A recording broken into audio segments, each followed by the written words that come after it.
If God is omnipotent, omniscient, and morally perfect, why does extreme and seemingly unnecessary suffering exist?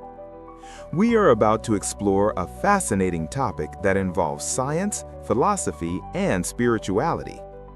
Richard Dawkins, an evolutionary biologist, professor emeritus at the University of Oxford, and one of the leading representatives of the so-called New Atheism, a movement that gained strength in the 2000s by advocating a direct and public critique of religion, has as his best-known work in this field the book The God Delusion.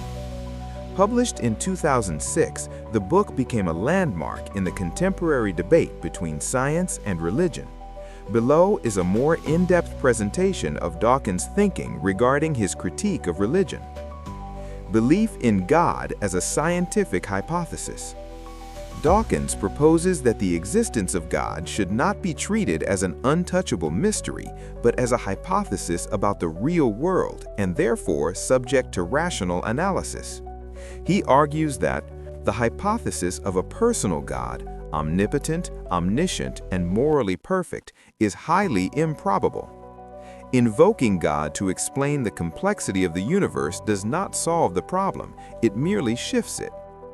If something complex requires a creator, then the creator himself would also require an explanation. For Dawkins, the theory of evolution by natural selection offers a more elegant and well-grounded explanation for the complexity of life without resorting to supernatural causes. Religion as a cultural and psychological product. Dawkins suggests that religion may have arisen as a byproduct of evolutionary mechanisms, such as the child's tendency to trust authority, as a primitive attempt to explain natural phenomena, as a system of social cohesion. He also popularized the concept of the meme in the selfish gene, applying it to religion. Religious ideas spread culturally because they are effective at replicating themselves, not necessarily because they are true. The problem of evil. Dawkins revisits a classic philosophical argument. If God is omnipotent, omniscient, and morally perfect, why does extreme and seemingly unnecessary suffering exist? He argues that the natural world, marked by disease, disasters, and animal suffering, does not appear to be compatible with the idea of a benevolent creator. Morality without religion. A central point in Dawkins' thought is that morality does not depend on God. He argues that cooperative behaviors have an evolutionary basis.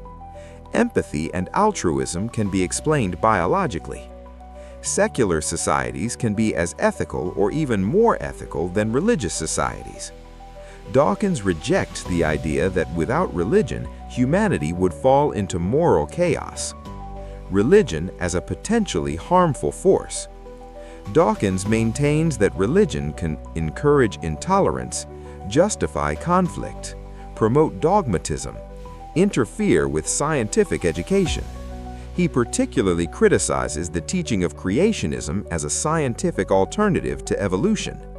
However, it is important to note that his criticisms are mainly directed at dogmatic and fundamentalist forms of religion. The public stance of New Atheism.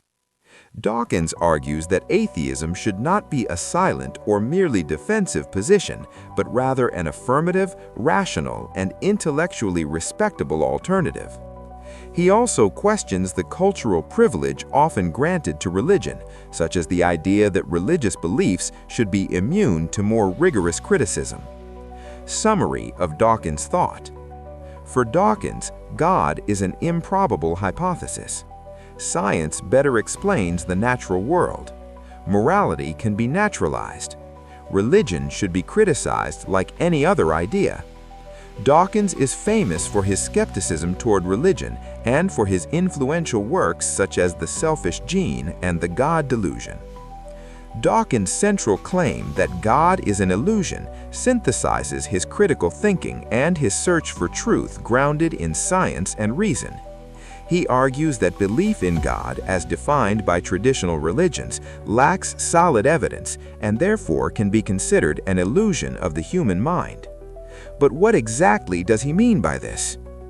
Dawkins maintains that belief in God results from evolutionary processes that shaped the human mind to seek patterns, intentional agents, and simple explanations for the world around us. In other words, our propensity for religion can be understood as an evolutionary adaptation that helped us survive in ancient societies, but that today persists as a cognitive illusion. Science, reason, and the search for truth. For Dawkins, science and reason are the most reliable tools for understanding the world and our existence within it. He argues that religious faith, based on the absence of concrete evidence, stands in direct conflict with the skeptical approach of science, which demands verifiable evidence to support claims. Reflections and challenges. Dawkins' ideas about the illusion of God continue to generate debates and reflections around the world. Critics argue that his approach is too simplistic and does not take into account the richness of religious and spiritual experience for many people. However, whether we agree or disagree with Dawkins, his perspective challenges us to question, reflect, and seek truth in a critical way. His legacy is a constant reminder of the importance of keeping an open mind, exploring diverse ideas, and continuing to seek understanding of the world and human existence. As we conclude our exploration of Richard Dawkins and his claim that God is an illusion, thank you for watching until the end.